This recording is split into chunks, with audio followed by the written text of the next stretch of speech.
A group of volunteers hopes to use the current lull in fighting in East Ukraine as an opportunity to collect the remains of Ukrainian soldiers killed in action.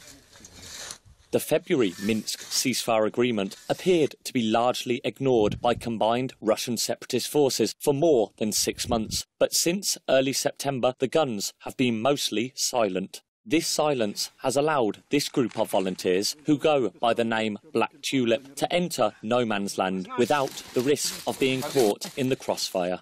Their job when they are there, to search for the remains of Ukraine's fallen heroes. Frankly speaking, many people cannot bear it. I've heard it from the guys after their first trips. Their bodies just cannot deal with what they see and what they have to do. Many would return home after the first day, but we, in our organization, we know each other, and we consider escape from the battlefield is not something a man should do.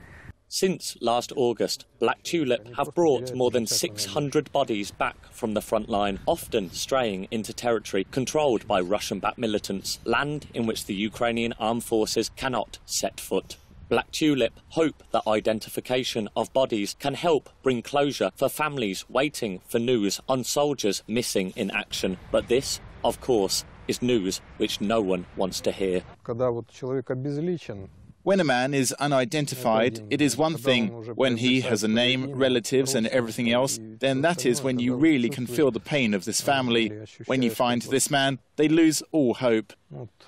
One such case was recalled by Valentina Neshaparenko, who last heard from her son Konstantin in August 2014, when he called and said his regiment was surrounded by the army.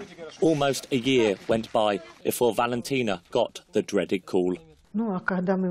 When Black Tulip found our Kostya and when he was buried, we decided that others must be found too. So then, when the city authorities paid us money, we went to the Black Tulip guys and we made a contribution. With this money, they were able to repair their car.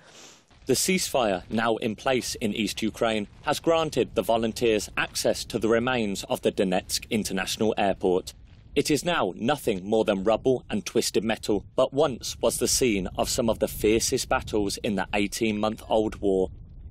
But as time passes, the work of Black Tulip has become more complicated. Whatever Black Tulip finds, even things as small as a fragment of a bone, get bagged up and sent to the city of Dnipropetrovsk for DNA testing. More than 8,000 people have been killed since Russia began its invasion of East Ukraine in spring 2014. It is believed that at least 2,100 Ukrainian servicemen have been killed, although many believe that number is actually much higher. A further 300 members of Ukraine's armed forces remain missing in action.